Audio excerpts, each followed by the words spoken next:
नमस्कार, बहुत स्वागत है आप सभी का। आप देख रहे हैं भारत की खबर। मैं हूं सौरभ शर्मा, हमारे साथ हैं इंडिया टीवी के पॉलिटिकल एडिटर देवेंद्र पराशर। देवेंद्र, आपका बहुत स्वागत है।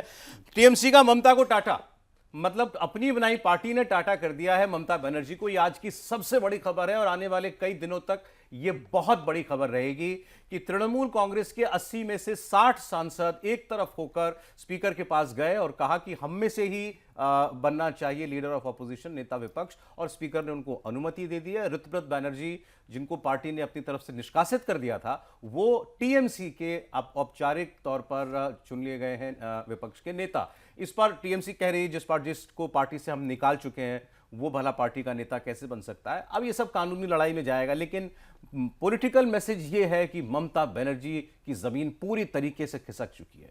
और ये इंटरेस्टिंग बात है कि आज पूरा 1 महीना हो रहा है चुनाव के नतीजे आए हुए। 1 महीने के अंदर ये 25-26 साल की बनाई हुई पार्टी ममता बनर्जी के हाथों से ऐसे फिसली जैसे रेत। और अगर उनको कुछ इसके बारे में इल्म था तो वो उसका कुछ कर नहीं पाई, और अगर उनको इसका जरा भी अंदाजा नहीं था तो फिर ये उनकी पॉलिटिकल जजमेंट के ऊपर बहुत बड़ा सवाल खड़ा करती है ये पूरी घटना। अब देवेंद्र हमें बताएंगे यहां से आगे क्या होने जा रहा है। स्पीकर ने आज ऋतव्रत बनर्जी को बना दिया नेता विपक्ष। अब ऑब्वियसली ये चैलेंज तो होगा कोर्ट में। हाँ, इसमें तो कोई दो राय नहीं। ऑलरेडी अभिषेक इस काम को कर भी रहे हैं और चैलेंज होना ही होना है। और यहाँ पर स्पीकर के हिसाब से देखें तो फैसला स्पीकर को करना था, विधायक दल का नेता। पहले इनके ऋतव्रत बनर्जी के बारे में ये बताया गया कि टीएमसी के द्वारा कि निलंबन किया गया, फिर बताया गया कि प्राथमिक सदस्यता से हटा दिया गया है। अब उसमें सौरभ एक प्रक्रिया होती है। किसी भी पार्टी का जो संविधान होता है उस संविधान में बाकायदा टीएमसी के संविधान में भी इस बात का उल्लेख किया गया होगा कि किसी को सदस्य बनाने का फिर उसको हटाने की प्रक्रिया क्या होगी। इसमें तारीख दिन जो भी उनका हो। एक दूसरी चीज़ होती है नेचुरल जस्टिस, जिसको कोर्ट में सीधे चैलेंज करना हो तो कि नेचुरल जस्टिस का पालन किया गया है कि नहीं। जैसे किसी पॉलिटिकल पार्टी के किसी भी सदस्य को आप अगर उस पर अनुशासनात्मक कार्रवाई करते हैं तो सबसे पहले एक शोकॉज नोटिस देंगे। उस शोकॉज नोटिस में उसके ऊपर जो आरोप लगाए गए हैं उन आरोपों का उल्लेख होगा, जिससे व्यक्ति जान सके कि हमने क्या अपराध किया है। फिर उसके बाद आमतौर पे 14 दिनों का एक समय दिया जाता है। वो दिन अलग अलग हो सकते हैं, लेकिन वो ऐसा नहीं होता कि आप सीधे कोई फैसला कर लें। फिर उसका जवाब आता है। उस जवाब के आने के बाद, और इस दरमियान आप उसको मान लीजिए आपने निलंबित कर दिया, उस जवाब के आने के बाद फिर आपने अनुशासनात्मक कार्रवाई की, जिसमें निष्कासन कर सकते हैं। कुछ विशेष परिस्थितियों में सीधे सीधे निष्कासन हो सकता है, बशर्ते ये दिखे प्राथमिक तौर पर ही, साक्ष्य के तौर पर, कि इस व्यक्ति ने पार्टी के खिलाफ ऐसा काम कर दिया। अब ऋतव्रत बनर्जी के केस में आप देखें कि क्या किया उन्होंने, किस आधार पे ये फैसला लिया गया। अगर उनके सिग्नेचर को लेकर फॉल्ट सिग्नेचर हो रहा है और इस बात को अगर वो उठा रहे हैं तो ये कैसे आप कोर्ट में ये दिखाएंगे कि हाँ ये तो पार्टी के खिलाफ, मतलब ये जब बात उठाई जाएगी अदालत में या कहीं भी, हाँ, तो ये ऋतव्रत बनर्जी का ही डिफेंस होगा। डिफेंस सीधा सीधा होगा और इस आधार पर वो चैलेंज कर देंगे कि अगर जो टीएमसी के लोग ये दावा करेंगे कि जब निष्कासन उनका हो गया पार्टी से तो फिर कैसे उनको नेता बनाया जा सकता है। इसका मतलब ये कि जिस दिन आपने निष्कासित किया उस दिन आपको इतना नहीं पता था कि ये ऋतव्रत के साथ 59 लोग और चले जाएंगे। बिल्कुल, और वो एकदम से आप कह सकते हैं कि डिस्कनेक्टेड वाली स्थिति रही होगी, क्योंकि और अगर डिस्कनेक्टेड नहीं रहा होता मामला तो एक तो ये काम तुरंत करने की जरूरत नहीं थी, तब इतना उठा भी नहीं होता मामला, आसानी से उसको हैंडल कर सकते थे। विधायक दल की बैठक बुलाते, ऐसा नहीं था कि ऋतव्रत बनर्जी उस बैठक में जाके कुछ अपोज करते। टीएमसी के लोग इस चीज़ को ज़रूर भाप गए थे कि जल्दबाजी में अगर नहीं किया गया तो कुछ गड़बड़ हो सकता है, अन्यथा फर्जी सिग्नेचर कराने की कोई ज़रूरत नहीं थी। अब आप ये देखिए, ये बताता है शायद इस पूरे प्रकरण का सबसे टेलिंग साइन की संकट कितना बड़ा है ममता बनर्जी के लिए, कि ये जो 60 क्लेम कर रहे हैं ऋतव्रत बनर्जी खुद को मिला करके कि उनके साथ विधायक हैं, 17 मुसलमान हैं इसमें से। सोचें आप, 60 में से 17 तो मुसलमान एमपी विधायक जो हैं वो ममता बनर्जी का साथ छोड़ गए। काजल शेख, नियामत शेख, अखरुज्जमा ये चीफ विप बना दिए गए हैं। गोलम रब्बानी, रैयत हुसैन सरकार, मुस्तफिजुर रहमान, नजरुल इस्लाम, डॉक्टर मुशर्रफ हुसैन, बहारुल इस्लाम, जुल्फ़िकार अली, गुलशान मलिक, सबीना यास्मीन, जावेद खान, बहुत सीनियर लीडर ममता बनर्जी के पार्टी के बनाने के दौर के उनके साथी, वो छोड़ गए। तौसीफुर रहमान, अब्दुल अजीज़, नूर आलम, ईमानी विश्वास, और इसके अलावा जो सेकंड इन कमांड आप कह सकते हैं ममता बनर्जी के सबसे खास सिपह सलार अभिषेक बनर्जी के अलावा फिरहाद हकीम, जो कोलकाता के मेयर थे, उन्होंने मेयर पद से इस्तीफा दे दिया है। अब हालांकि ये उनको दबाव होगा, वरना उनको भी हटाने की प्रक्रिया शुरू होती है। हाँ, उस पर आएंगे सौरभ। तो फिर इसके कानूनी प्रक्रिया की बात जो आपने कही, ये निश्चित तौर पे स्पीकर को ये देखना होगा कि क्या विधायक दल की बैठक में बहुमत किसके पास है। अगर एक विधायक दल की बैठक, कुल जितने विधायक हैं स्पीकर के पास वो लिस्ट है, उनकी एक बैठक होती है और उसका बहुमत का सिग्नेचर अगर उनके पास जाता है तो वो तो उसी हिसाब से फैसला लेंगे ना। और ये क्योंकि आपको विधायक दल का नेता चुनना है तो ये विधायक ही तय करेंगे, ये पार्टी नहीं तय करेगी। इसमें ये एक बात ये हो रही थी, अब ये सारे देखिए जैसे हमारे बीच में ये चर्चा चलेगी, ऐसी ये कानूनी जिरह जाएगी आगे कि जब एक पहली से चिट्ठी अभिषेक बनर्जी की वो चैलेंज हो गई कि इसमें दस्तखत फर्जी हैं। अब आज टीएमसी चैलेंज कर दे कि ये 60 लोग नहीं हैं इनके पास और इसमें दस्तखत जाली है। मान लीजिए 60 लोग तो आज विधानसभा गए नहीं थे स्पीकर के सामने। तो स्पीकर तो उनका कि स्पीकर को पहले जो है वेरीफाई करना चाहिए था सिग्नेचर्स को, या 60 लोग बुलाते। अब वहां पर जो स्पीकर बुलाने की जरूरत नहीं होती, किसी केस में ऐसा नहीं होता। जैसे पहले भी जब चिट्ठी दी गई थी तो स्पीकर ने ले लिया था। वहां पर ऑलरेडी स्पीकर के पास इन सभी विधायकों के विधायक बनने के बाद के सिग्नेचर हैं ना, तो उनके पास रिकॉर्ड तो है ऑलरेडी। उस रिकॉर्ड से मैच कराने में आपको कितना समय लगना है? ऑलरेडी एक सिग्नेचर है, 2 मिनट का काम है। एक तरफ पुराना सिग्नेचर, दूसरी तरफ जो लेटर दिया गया, इतना किया ही गया होगा, इतना तो किया गया होगा, इसमें तो कोई दो राय नहीं। ऐसा नहीं है कि सिर्फ क्लेम के आधार पर, क्योंकि स्पीकर को भी ये पता है ना कि ये सब मामले कोर्ट में जाएंगे। तो speaker office, speaker political face रहे हो सकते हैं, लेकिन स्पीकर ऑफिस में तो तमाम अधिकारी होते हैं। अच्छा, ये टीएमसी क्या कर रही है कोशिश टीएमसी कल से कोशिश ये कर रही है कि फिर से चिट्ठी दे दी जाए स्पीकर को, क्योंकि जो पहले जिसके आधार पर बनाया गया था शोभन देव चट्टोपाध्याय को एलओपी, वो तो चैलेंज हो गया था। अब वो दोबारा बार बार चिट्ठी पहुंचाना चाह रहे हैं स्पीकर ऑफिस में, उनकी चिट्ठी रिसीव नहीं हो रही है और वो ये क्लेम कर रहे हैं कि भाई आपने हर बार लेटर की बेसिस पर ही जो है नियुक्ति कर दी है। पिछली उन्होंने कई उदाहरण गिनाए हैं, तो इस बार भी आपको ऐसा ही करना चाहिए। अब उन्होंने करा तो वही, लेकिन दूसरे गुट का किया। हाँ, लेकिन उनके केस में अगर देखें तो एक ऑलरेडी आपने लेटर दे रखा है और उस लेटर में फर्जीवाड़ा, तो या तो आप बताएं कि वो लेटर फर्जी था, चैलेंज दे दिया था, चैलेंज उस पर फैसला नहीं है। फर्जीवाड़ा का जो आरोप है, अगर दोबारा आप दे रहे हैं तो आप क्या मान रहे हैं? आप दोबारा अगर आपको देना पड़ रहा है लेटर, तो आप खुद ही मान रहे हैं ना कि आप वो गड़बड़ है, वरना था दोबारा देने की क्या जरूरत थी? आप तो अड़े रहते हैं कि नहीं हमारे सारे सिग्नेचर सही है। अब विधायक दल की बैठक में जो विधायक नहीं मौजूद हो और उसका साइन उस पेपर पर अचानक दिख जाए, तो ये प्रथम दृष्टया ही समझ में आता है। अब इसमें दूसरा एक टेक्निकल पॉइंट जो उठाया जा रहा है, अभी भी पार्टी की प्रेसिडेंट ममता बनर्जी हैं, पार्टी के जनरल सेक्रेटरी अभिषेक बनर्जी हैं। तो जो नियुक्ति के लिए, एलओपी की नियुक्ति के लिए या विप की नियुक्ति के लिए जो भी चिट्ठी स्पीकर के पास जाएगी, वो पार्टी की तरफ से जाएगी, पार्टी के किसी पदाधिकारी की तरफ से तो जाएगी, वो नहीं गई है। ये विधायक अपने आप ले गए। नहीं, विधायक दल की जो बैठक होती है सौरभ, वो विधायक दल का नेता चुना जाना, मतलब विधायक चुनेंगे, पार्टी का उसमें रोल नहीं है। तो कोई डायरेक्ट जरूरत नहीं है कि पार्टी की तरफ से जाए। नहीं, विधायक दल चुनेगा ना, विधायकों को चुनना है, तो विधायक ने चुन लिया तो ये कैसे स्टेब्लिश होगा कि ये पार्टी की तरफ से आया है कि नहीं आया? उसमें टीएमसी थोड़े लिखा रहेगा भाई इसमें विधायक दल की बैठक में ये फैसला किया गया। हालांकि एकनाथ शिंदे और में महाराष्ट्र वाले मामले में जो हुआ था, उसमें सुप्रीम कोर्ट का ये डिसीजन ज़रूर था कि अगर विधायकों का आपके पास बहुमत हो गया तो इसका मतलब ये नहीं है कि पार्टी पर भी आपका बहुमत है, पार्टी में भी, और पार्टी पे आपका कब्जा हो जाएगा। सुप्रीम कोर्ट ने इसके खिलाफ दिया था। लेकिन इस केस में अगर आप देखें तो विधायक दल का नेता चुना जाना था, वहां पर तो पूरी पार्टी को के दावे को वो भी क्लेम नहीं किया। हाँ, और चीफ व्हिप जो होता है वो जरूर पार्टी तय करती है। वो विधायक दल के नेता को चीफ व्हिप नहीं चुनना होता है, वो पार्टी तय करती है।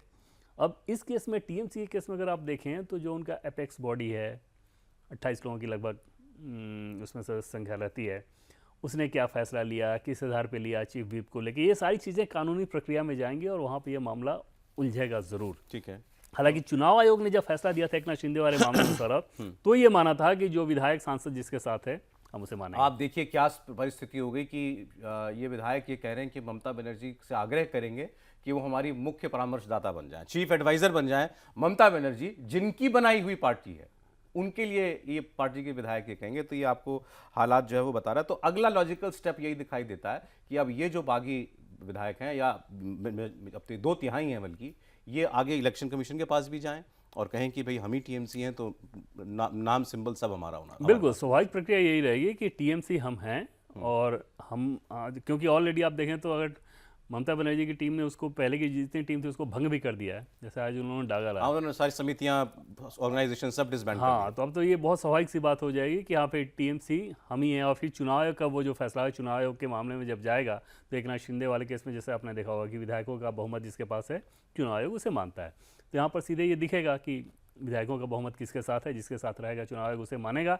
और इनकी कोशिश ये होगी कि अब पार्टी पे कब्जा तो स्वाभाविक तौर पे करना ही होगा, और वो अगर इस एक्सटेंट तक सर, आप ऐसे समझिए कि अगर 80 में से 60 विधायक आपके पास आ जाएं फॉर एग्जांपल, तो ये सीधे सीधे दिख रहा है ना कि पार्टी के तंत्र पे आपका कब्जा हो गया, तो फिर पार्टी पे कब्जा करने में कहाँ समस्या है। दो इंडिविजुअल जरूर हो सकते हैं, ममता बनर्जी, अभिषेक बनर्जी, या उनके साथ कुछ लोग जो इस बात की मुखालफत करें, कानूनी और तकनीकी चीज़ें अलग हो सकती हैं, तो कोर्ट जो भी तय करे, लेकिन सामान्य तौर पे ये नजर आ रहा है कि पार्टी पे आपकी पकड़ लगभग खत्म। भाई उनके तो धरने में लोग नहीं पहुंचे, विधायक एमपी, आज उनके घर में मीटिंग थी, वहां भी चंद ही लोग पहुंचे हैं, 60 लोग तो ये इनमें से कोई नहीं जाता, और एमपी भी इक्का दुक्का ही वहां पर दिखाई दिए। आप प्रोटेस्ट कर रहे हैं, आप सड़क पे आ रहे हैं, उसमें 3 या 4 सांसद आपके पास आ रहे हैं, बैठक बुला रही है, उसमें विधायक गायब हो रहे हैं, बीसी के आसपास तो उम्मीद करें कि जैसे ये 2/3 विधायक अलग हुए हैं, अब हमें सांसद भी कुछ पब्लिकली करते दिख सकते हैं। अभी तुरंत वो नहीं करेंगे, क्योंकि सांसदों के सामने सबसे बड़ी चिंता एक तो उनके सामने ये है कि उनका चुनाव भी आना है 3 साल बाद,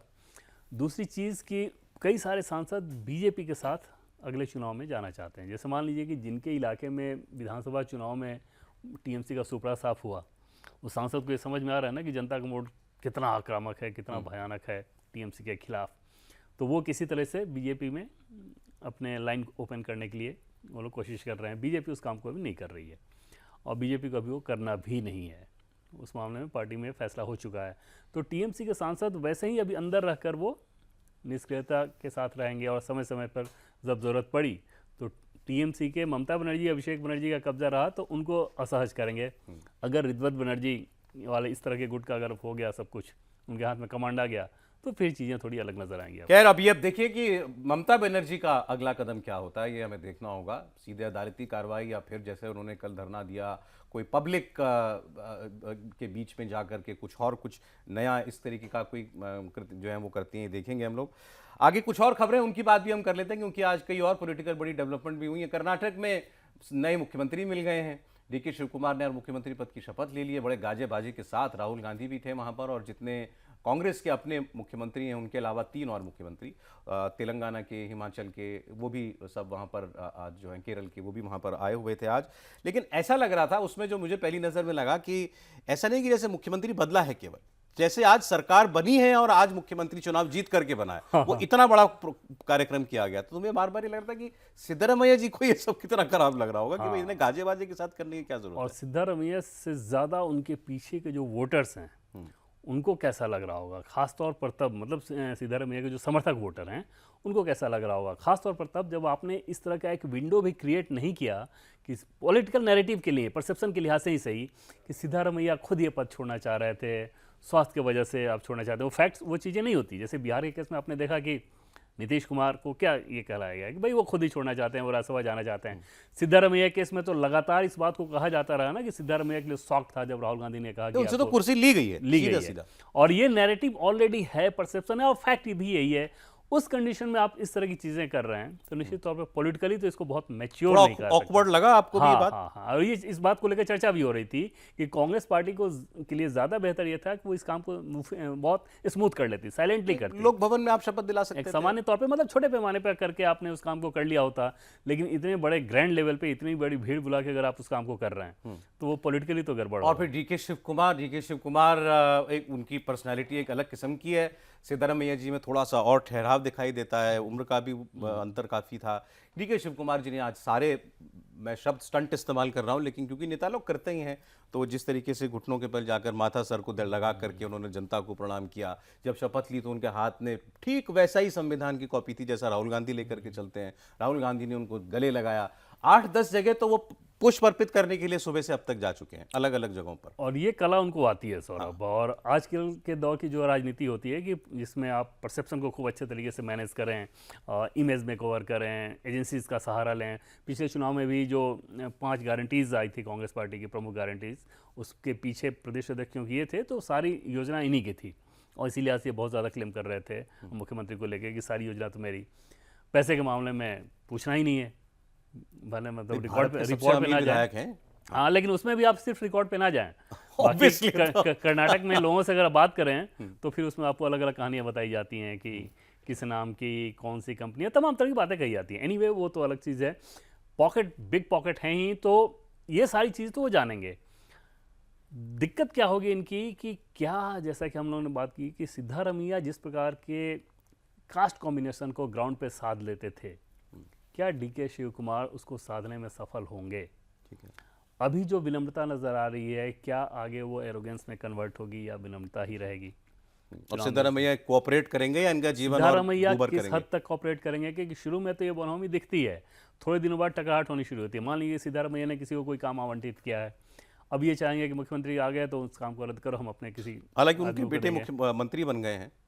उसमें भी उनके मंत्रालय में उनको कितना फ्री हैंड दिया जाता है, किस तरह से चीज़ें करने दी जा रही हैं। तो धीरे धीरे सत्ता की एक प्रकृति होती है कि थोड़े दिनों बाद असंतोष बढ़ना शुरू होता है। और एक चीज़ और सौरभ, कि येदुरप्पा आप पूरी तरह से लग जाएंगे अपने मित्र सिद्धारमैया के इक्वेशन को साधने में। ओके। हाँ, कि दोनों के बीच इक्वेशन काफ़ी अच्छा है, बहुत अच्छे संबंध बताए जाते हैं। एक चीज़ ये बताइए कि लीगल मामलों में, क्योंकि ये तो जेल भी जा चुके हैं, इनके ऊपर केसेस तो भी खत्म नहीं हुए, केसेस तो चल ही रहे हैं, क्या दिख सकता है कि वो एक बार फिर एक्टिव हो जाएं वो तंत्र? वो डिपेंड करेगा कि वो मामले कैसे हार रहे हैं। बाकी डीके शिव कुमार ने एक चीज़ तो दिखाया है कि ऐसे किसी दबाव पड़े, कानूनी चीज़ें हो या कुछ हो, तो उससे उनके मनोबल पर असर पड़ता नहीं। वो एक मजबूत शख्सियत वाले जो नेता हैं इस तरह के हैं, तो वो चीज़ तो उन्होंने अपना एक प्रूवन ट्रैक रिकॉर्ड दिखाया। असल चीज़ ये होगा कि गवर्नेंस के मसले को आप कितना बेहतर हैंडल कर सकते हैं। फाइनेंशियल सिचुएशन कर्नाटक की बहुत अच्छी है नहीं, उसको कितना अच्छा मैनेज कर पाते हैं। और सबसे बड़ी बात सौरभ ये होगी कि मुख्य विपक्षी पार्टी बीजेपी, वो वहाँ पर कितना यूनाइटेड रह पाती है, उसका अपना जो हाउस है वो कितना ऑर्गेनाइज्ड है। ये तो बीजेपी देखेगी अपने, वो मतलब ये उसको करना है एज एन एडवर्सरी। बीजेपी के लिए सिद्धारमैया ज्यादा फॉर्मिडेबल थे या डीके शिव कुमार ज्यादा मजबूत वो है एडवर्सरी? नहीं, सिद्धारमैया ज़्यादा करते हैं। हाँ, गवर्नेंस चलाने के लिहाज से भी अपेक्षाकृत क्लीन इमेज, कास्ट कॉम्बिनेशन को साध ही रहे थे। डीके शिव कुमार ज़्यादा बेहतर विकल्प हैं हराने के लिहाज से बीजेपी को, अगर हराना है। लेकिन बीजेपी का अपना जो हाउस है सौरभ, वो ऑर्डर में लाना अभी तक उसमें ऑर्डर नहीं है। वो वहाँ पर भी गुटबाजी बहुत ज़्यादा है, कांग्रेस की गुटबाजी, क्योंकि कांग्रेस सत्ता में इसलिए ज़्यादा रिपोर्ट हो रही थी। बीजेपी में भी कर्नाटका में बहुत ही ज़्यादा। वहाँ बीजेपी का अभी सबसे बड़ा नेता कौन है? येदुरप्पा जी हैं, लेकिन येदुरप्पा जी अब उस रूप में एक्टिव पॉलिटिक्स में नहीं है। सो इस वक्त अगर किसी को प्रोजेक्ट करना हो, क्योंकि 2 साल का ही समय रह गया, ऑलरेडी तो वहाँ वो प्रदेश अध्यक्ष हैं विजेंद्र, जो कि येदुरप्पा के बेटे हैं, इनके बेटे। और उनके सत्ता को चैलेंज किया जाता है। अच्छा। तो अब वहाँ पर स्थिति ये रहती है कि वहाँ जो नेता प्रतिपक्ष हैं और जो प्रदेश अध्यक्ष हैं बीजेपी के, इन दोनों में आपस में बहुत इक्वेशन कॉर्डियल नहीं होते, गुटबाजी बहुत ज़्यादा रहती है। बीजेपी के संगठन महामंत्री हैं यहाँ पर राष्ट्रीय स्तर पर BL संतोष, कहा यह जाता है कि इनका से वहाँ पर रहता है, येदुरप्पा की इनसे बहुत बनती नहीं, ये सारी चीज़ें होती है। लेकिन बीजेपी के राष्ट्रीय अध्यक्ष नितिन नवीन का वहाँ जाना, फिर येदुरप्पा जी के घर जाना, ये सारी चीज़ें एकदम से कम टॉप लेवल से ये मुहर लगा दिया गया है कि अगला इलेक्शन येदुरप्पा विजेंद्र, मतलब यही पिता पुत्र जो है उनके हिसाब से यही होगा। लीड करेंगे। हाँ, उनके हिसाब से होगा। और ये क्लैरिटी अगर बीजेपी ने रख ली तो अगले इलेक्शन में उसको दिक्कत नहीं होगी। अगर ये क्लैरिटी नहीं रही और अलग अलग केंद्र रहे सत्ता में दखल देने के, तो फिर दिक्कत होगी। बीजेपी आमतौर पे जैसा फंक्शन सौरभ करती है ना अभी के दौर में, खासतौर 2014 के बाद, कर्नाटका उसमें एक तरह से एक्सेप्शन नजर आता है। ऐसा किसी और जगह स्टेट में नहीं दिखाई किसी और देता जगह कि पे भाई नहीं इतने होता। पैरेलल हाँ, ये challenges कर्नाटका में ये ज़्यादा है। और उसके पीछे सबसे बड़ी वजह ये बताई जाती है क्योंकि जैसे बीजेपी का राष्ट्रीय संगठन महामंत्री का पद बहुत बड़ा पद होता है, बहुत ताकतवर पद होता है। वो संघ के प्रचारक होते हैं जो कि बीजेपी में डिप्यूटेशन पे आते हैं, तो वो कर्नाटका से ही आते हैं। BL संतोष। हाँ, येदुरप्पा एक अपनी मजबूत शख्सियत, उनका अपना एक असर रहता है। तो वो क्या खुद भी इस रेस में आना चाहते हैं क्या? नहीं, वो तो बेटे के लिए ही, लेकिन नहीं, मैं BL संतोष जी का पूछ रहा हूँ। नहीं, खुद आना नहीं चाहते, लेकिन उसी स्टेट से यहाँ उनका इन्वॉल्वमेंट बहुत ज़्यादा रहता है, दखल रहता है फैसलों में, बहुत लाइकिंग डिसलाइकिंग, ये सारी चीज़ें जो पॉलिटिक्स में होती हैं, वहाँ उनका इन्वॉल्वमेंट रहता है बहुत ज़्यादा, ऐसा बताया जाता है। पिछले इलेक्शन को लेकर भी, जैसे मान लीजिए किसी जगह पे इस पद पे इस व्यक्ति को बैठाया जाना चाहिए, नहीं यहाँ इसको नहीं, इसको टिकट मिलना चाहिए, नहीं ये नहीं ये। तो इस तरह की जब टकराहट होती है तो फिर गुटबाजी बीजेपी में ज़्यादा नजर तो आएगी। अब तो ये मतलब बीजेपी सेंट्रल लीडरशिप के ऊपर देखना होगा कि वो कर्नाटक को कितना ठीक कर पाती है। सबसे बड़ा चैलेंज यही है। अब वहाँ तमिलनाडु की बात कर लेते हैं। एक विवाद तमिलनाडु में भी है। अब विवाद है या नहीं, विवाद कितना बड़ा है, क्योंकि इसको लेकर रिपोर्टिंग अलग अलग किस्म की हुई कि वहाँ जो चेहरा था भारतीय जनता पार्टी का, के अन्नामलाई, जिन्होंने पार्टी को खड़ा करने में प्रयास काफ़ी किया। उन्होंने अपना पर्सनल एफर्ट बहुत किया, पैदल पदयात्रा भी निकाली, और वो अपने पार्टी की, अपनी हिंदुत्व की आइडियोलॉजी से एक लम्हा भी डिगे नहीं, उससे कभी उन्होंने कॉम्प्रोमाइज़ भी नहीं किया। और ये वजह थी कि जो वहाँ एलआई है बीजेपी की, एआईएडीएमके, उसने कभी के अन्नामलाई को पसंद नहीं किया। इस वजह से उनको प्रदेश अध्यक्ष के पद से भी बीजेपी ने हटा दिया कि हमारा यहाँ बड़ा साथी जो है वो कंफर्टेबल रहना चाहिए। लेकिन जो चुनाव के नतीजे आए उसके बाद कहते हैं कि शायद अन्नामलाई का मन खट्टा हो गया, वो दिल्ली आए हैं, दिल्ली में उन्होंने तमाम लोगों से मुलाकातें की हैं। अब उन मुलाकातों में उन्होंने इस्तीफा दिया या इस्तीफा देने की पेशकश की, क्या वो अपनी पार्टी बनाना चाहते हैं या अभी केवल कोई फ्रंट बनाना चाहते हैं, ये उनका अपना इनिशिएटिव है या ये बीजेपी ही उनसे करवा रही है, ये हर तरीके की बात चल रही है इसमें। अन्नामलाई सौरभ आए थे उसी बीएल संतोष के बारे में, जिनके बारे में हम लोग बात कर रहे थे। कर्नाटका कैडर के आईपीएस ऑफिसर रहे हैं अन्नामलाई। है कर्नाटका से बीएल संतोष आते हैं, वहाँ अच्छी एनर्जी दिखी, अन्नामलाई ने इच्छा जाहिर की पार्टी में आने की। फिर उसके बाद वो तमिलनाडु में आए पार्टी में, और आप देखें तो आने के लगभग 8-10 महीने बाद ही प्रदेश बीजेपी की कमान सौंप दी गई। भले ही तमिलनाडु में बीजेपी कोई पोजिशनिंग ना रखती हो, फिर भी बीजेपी विचारधारा की जो पार्टी है, जो सांगठनिक इसका ढांचा है, आमतौर पर ऐसे बहुत त्वरित फैसले को लेकर संगठन का ढांचा अपोज करता है। उसमें यह रहता है कि ऐसा कैसे कि अभी कोई व्यक्ति आया फिर संगठन की कमान उसको दे दी जाए, इनबिल्ट वो अपोज रहता है। अन्नामलाई को दिया गया, अन्नामलाई ने इसको ग्राउंड पर उतारा, मतलब फलीभूत किया कि तमिलनाडु जैसे जगह पर बीजेपी चर्चा में आने लगी, दिखने लगी। हाँ, नैरेटिव सेट करने लगे। कई बार ऐसे नैरेटिव सेट होते थे जो कि अन्नामलाई सेट करते थे। उन्होंने एकदम से गवर्नेंस की लाइन पकड़ी और ये सारी चीज़ें की। अन्नामलाई का ये मानना था कि तमिलनाडु की जनता द्रविडियन पॉलिटिक्स से ऊब चुकी है, यानी कि डीएमके एआईएडीएमके किस तरह की पॉलिटिक्स से ऊब चुकी है। दूसरी चीज़ उनका ये मानना था कि हमें एआईएडीएमके के साथ बिल्कुल नहीं जाना चाहिए, और उसके पीछे वजह यही दो बताते थे। चुनाव के नतीजों ने ये साबित किया कि अन्नामलाई सही थे। भाई, द्रविडियन पॉलिटिक्स से उब चुकी है, ये विजय का मुख्यमंत्री बनना ये साबित करता है कि वो वैक्यूम था, जिस वैक्यूम को बीजेपी नहीं पूरा कर पाई। और दूसरा, एआईएडीएमके के साथ जाके बीजेपी के अपने विधायकों की संख्या ही कम हो गई, कम तो थी पिछली बार, उससे भी कम हो गई। तो यहाँ पर वो दिख रहा है। अब अन्नामलाई को ये लग रहा है, आज चुनाव से पहले अन्नामलाई आपने देखा होगा कि एक तरह से इस इलेक्शन में भी बहुत एक्टिव नहीं थे, और जबकि एनडीए में पलानी स्वामी के बाद सबसे ज़्यादा डिमांडिंग लीडर के तौर पे अन्नामलाई थे, क्राउड पुलर थे वो, लेकिन वो निष्क्रिय ही लगभग रखा अपने आप को उन्होंने। अब रिजल्ट के बाद उनको ये लग रहा है कि मेरे लिए क्या, मैं क्या करूँगा। मान लीजिए वो कोई यात्रा भी निकालना चाह रहे हैं, तो उस कंडीशन में प्रदेश अध्यक्ष कोई और है, संगठन उसके हिसाब से चलेगा, अन्नामलाई फिर क्या करेंगे। तो वो डिस्कम्फर्ट उनको आ रहा था। तो उनसे जुड़े हुए लोगों ने एक तरह से आप कह सकते हैं कि थोड़ा वाटर टेस्ट वो कर रहे होंगे, क्योंकि वो चाहते तो इस बात को बहुत खारिज कर सकते थे बहुत आसानी के साथ कि तमिलनाडु में चलना शुरू हो गया कि उन्होंने अपनी पार्टी वो बनाने जा रहे हैं। रजनीकांत से भी एक मुलाकात गुपचुप तरीके से हुई, ऐसा कहा गया, पार्टी का नाम भी रख लिया गया कि इस तरह के पार्टी का नाम हो गया, ये सारी चीज़ें रिपोर्ट होने लगी। लेकिन अन्नामलाई ने उसको सीधे तौर पर खारिज नहीं किया। जाहिर तौर पे वाटर टेस्ट कर रहे होंगे कि ये सारी चीज़ें कराने के बाद शायद दिल्ली तक बात पहुँचे, फिर हमारी बात ज़्यादा बेहतर तरीके से सुनी जा सकेगी। उसके बाद उस माहौल में वो दिल्ली आए। दिल्ली आकर पार्टी के राष्ट्रीय संगठन महामंत्री बीएल संतोष से पहले उनकी मुलाकात हुई। हमें सोर्सेज से पता चला कि वो मुलाकात बहुत इमोशनल मुलाकात रही थी। उसके बाद बीजेपी के राष्ट्रीय अध्यक्ष नितिन नवीन से वो मिले। नितिन नवीन जी से मुलाकात के बाद जो सबसे ताकतवर नेता जिनसे मिलना, दो नेताओं से मिलना उनके लिए बहुत ज़रूरी था, गृहमंत्री और पीएम। गृहमंत्री से उनकी मुलाकात हुई।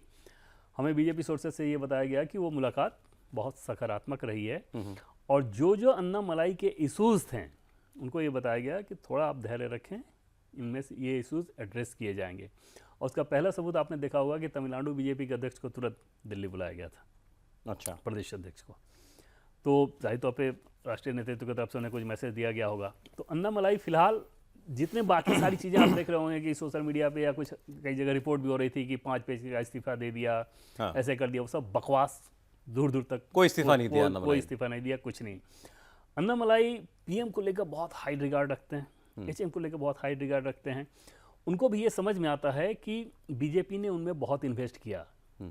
अचानक से आपको पार्टी कमान दे दी गई, आपके पीछे पार्टी ने पूरी ताकत लगाई, जिसमें बहुत संसाधन लगते हैं। जैसे अलग पार्टी सौरभ वो बनाएंगे तो अलग पार्टी बनाने के लिए आपको बहुत बिग पॉकेट होना पड़ेगा। बीजेपी के पास पैसे थे, आपके पास उस रूप में पैसे नहीं है, कहाँ से आप चलाएंगे तमिलनाडु जैसे पार्टी में। तो ये रियलिटी तो उनको भी पता ही होगा। तो वो इन सारी चीज़ों को समझ रहे हैं, बस उनकी अच्छी पोजिशनिंग हो जाए जो वो चाह रहे हैं। वो चाह रहे हैं कि 7 साल तक हमको एक तरह से फ्री हैंड दिया जाए, फिर तमिलनाडु में मैं रिजल्ट देकर दिखाऊंगा।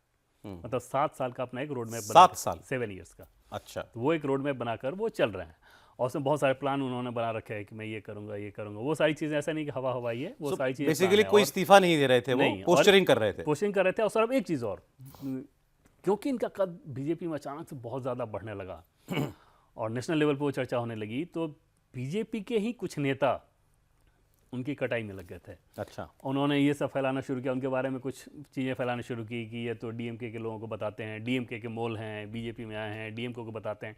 जो कि आप समझ सकते हैं कि व्यवहारिक तौर पे दूर दूर तक ये बात सही नहीं हो सकती कि जिसको डीएमके के पॉलिटिक्स से इतना लगाव होगा वो डीएमके में जाएगा, ठीक है। इधर क्यों आएगा।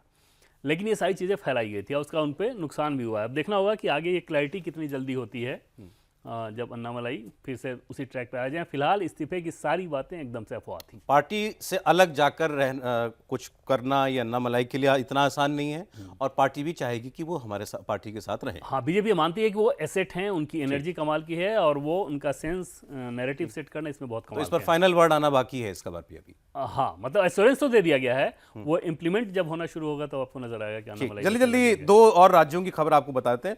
उत्तराखंड, क्योंकि चुनावी राज्य, अगले साल उत्तराखंड में भी चुनाव होना है। राहुल गांधी 2 दिन के दौरे पर कल से वहां पर जा रहे हैं। उनकी एक पब्लिक मीटिंग भी होगी, फिर एक सैनिक सम्मान समारोह वो करेंगे, एक सर्विसमैन के बीच में जाकर के संगठन के लोगों के साथ वो मुलाकात करेंगे। वहाँ ऐसा कोई चेहरा नहीं है जो चेहरा कांग्रेस के पास है। हरीश रावत, उनकी उम्र भी जो है वो सामने आती है, हालांकि वो एक टावरिंग पर्सनालिटी है वहाँ की, इसमें कोई शक नहीं है। उत्तराखंड में चुनाव मतलब लग रहा है शुरू हो गया राहुल गांधी की वजह से। हाँ, और कांग्रेस पार्टी निश्चित तौर पे, मतलब आप कहें कि तीसरी बार अगर पहाड़ी राज्य में बीजेपी अपने जीतने का प्लान बना रही हो तो कांग्रेस पार्टी को ये काम बहुत पहले बहुत एक्टिवली शुरू कर देना चाहिए था। राहुल गांधी के जाने से वहाँ के वोटर्स के अंदर कोई उत्साह हो या ना हो वो अलग विषय हो सकता है, लेकिन कम से कम आपके अपने नेताओं कार्यकर्ताओं में तो एक जोश आएगा ना। तो उस मकसद से राहुल गांधी वहाँ पे जा रहे हैं कि उनको किसी प्रकार से उनके अंदर जोश भर सके। लेकिन उत्तराखंड की सौरभ जो तासीर है ना, जैसे इस लोकसभा चुनाव में भी आपने देखा कि पाँचों की पाँचों सीटें नरेंद्र मोदी के झोली में, तो वो जो तासीर है वो नरेंद्र मोदी को बहुत पसंद करती है। लेकिन ये अभी होना शुरू हुआ है ना, तो वो भी तो हर साल हिमाचल की तरह हर 5 साल में होता था। हाँ हाँ, इसीलिए मैं कह रहा हूँ कि नरेंद्र मोदी को वो बहुत पसंद कर रही है। जैसे 2 टर्म से लगातार जीतना, और तो उसमें सबसे बड़ा फैक्टर नरेंद्र मोदी है। उसके पीछे 2 चीज़ें हैं। पहली बात तो ये कि इंफ्रास्ट्रक्चर को लेकर उत्तराखंड में इतना कुछ किया नरेंद्र मोदी की सरकार ने, जो वहाँ के लोगों के लिए एक बड़ी समस्या रहती थी। दूसरा, सांस्कृतिक आध्यात्मिक केंद्र के तौर पे पुनः जिस प्रकार से उत्तराखंड को बनाने में पीएम मोदी का योगदान रहा है। जैसे कैलाश मंदिर तो सबके लिए हमेशा से पूज्य रहा है, लेकिन प्रधानमंत्री नरेंद्र मोदी जिस तरीके से गए वहाँ पर, ध्यान दिया, खासतौर पर उस आपदा के बाद, और वहाँ पर फुटफॉल जितना बढ़ा, तो इतने सारे अगर तीर्थयात्री वहाँ पे जाते हैं तो वहाँ के लोगों की इकोनॉमी को आप सीधे सीधे मजबूत चारधाम यात्रा तो खैर अब वो ऑल वेदर रोड बन गई, ऑल वेदर रोड बन गई। हाँ, तो वहाँ पर आप सोचिए कि वहाँ के लोगों की जीविका को सीधे आप मजबूती दे रहे हैं। सो पॉलिटिकल क्लाइमेट इस हर लिहाज से इस वक्त बीजेपी के पक्ष में दिखता है। इसको बहुत कंफर्टेबल नजर आता है कि जैसे मुख्यमंत्री पुष्कर सिंह धामी की बहुत अच्छी लोकप्रियता नजर आती है। संगठन एकदम सीएम के साथ, आमतौर पर कई राज्यों में टकराव की चीज़ होती है, यहाँ बिल्कुल वैसी चीज़ें नहीं होगी। केंद्र सरकार की योजनाएं हैं या राज्य सरकार की योजनाएं हैं, वो सब धरातल पे आप अच्छा असर दिखाती हैं। क्योंकि पब्लिक रैली में अगर आप देखें तो उनके लगातार कार्यक्रम जितने होते हैं उसमें आपको भीड़ नजर आएगी। एंटी इनकम्बेंसी का एक फैक्टर रहता है, 10 साल हो जाएंगे। हाँ, तो लेकिन ज़्यादातर उसमें ये आपको नजर आएगा कि एक क्रॉस, और जितने चैलेंजेस आए, चैलेंजेस कम नहीं आए थे उत्तराखंड में, लेकिन पुष्कर सिंह धामी उसमें से मैं पूछने वाला था, उनकी रेपुटेशन कैसी है? अपनी लोकप्रियता के हिसाब से अगर आप देखें तो उसमें बहुत उनकी अच्छी लोकप्रियता नजर आएगी, क्योंकि कनेक्ट खूब करते हैं, लोगों से अच्छा मिलते हैं, कार्यकर्ताओं से अच्छे से मिलेंगे, यूथ से अच्छे से मिलेंगे, महिलाओं के साथ, इन सब के साथ अगर आप देखें तो एक नेता के अंदर जो होना चाहिए कनेक्ट, वो नज़र आता है। आधा काम आपका वैसे ही पूरा हो जाता है अगर आपके अंदर ये क्षमता हो तो। बाकी राज्यों की तुलना में तो यहाँ राहुल गांधी जल्दी ही एक्टिव हुए हैं अभी। हाँ, तो हाँ, 7-8 महीने हैं चुनाव में। और उसमें सैनिकों का देखें तो उत्तराखंड तो एक तरह से सैन्य प्रदेश भी कहा जाता है कि अधिकांश घरों में कोई ना कोई ऐसा व्यक्ति होता है जो कि सेना में रहता है या पहले रह चुका है, तो उसी यहाँ से सैनिकों के कार्यक्रम में जाना जाहिर तौर पर उस सेंटीमेंट को पकड़ने की कोशिश कर रहे हैं। हालांकि यहाँ पर 2 पार्टियां और, एक आम आदमी पार्टी है, उनके नेता भी एक सर्विसमैन है, एक यूकेडी एक नई पार्टी है। हाँ, कुछ पॉकेट में पार्टी पुरानी है लेकिन कई जगह माहौल बनाती है। तो कोई आप देखें तो इस तरह के अगर जो भी छोटे मोटे दल रहेंगे ना, छोटे छोटे दल, वो बीजेपी को एक तरह से फायदा पहुंचाएंगे इस रूप में कि एंटी इनकम्बेंसी का जो एक वोट होगा वो बढ़ जाए। तो अंतिम में जल्दी से एक खबर, आज कश्मीर की बड़ी चर्चा में रही, उस पर बड़ा विवाद भी हुआ, क्योंकि जब वो सुबह खबर आई तो ऐसा लगा कि कुछ बहुत बड़ी पॉलिटिकल डेवलपमेंट कश्मीर में होने जा रही है।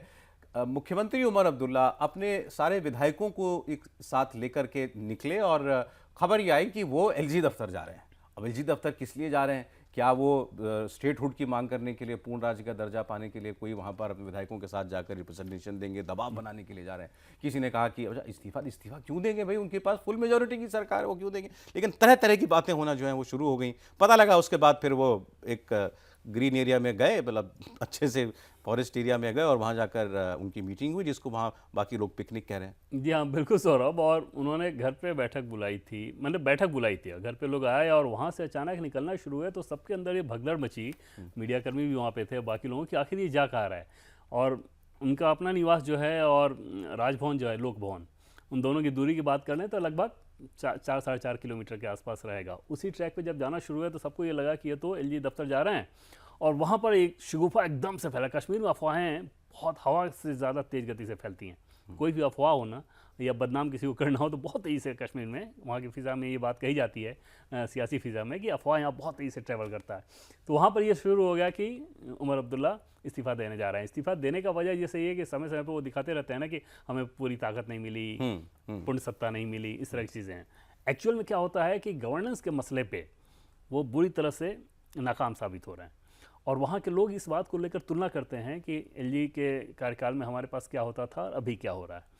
बीजेपी उसी बात को लेकर प्रेशर भी बना रही है। जैसे आप देखें तो वहाँ पर बीजेपी के नेता जो एलओपी हैं, उन्होंने ये कहना भी शुरू कर दिया कि एक तरह से उमर अब्दुल्ला अपना फ्लोर टेस्ट कर रहे थे।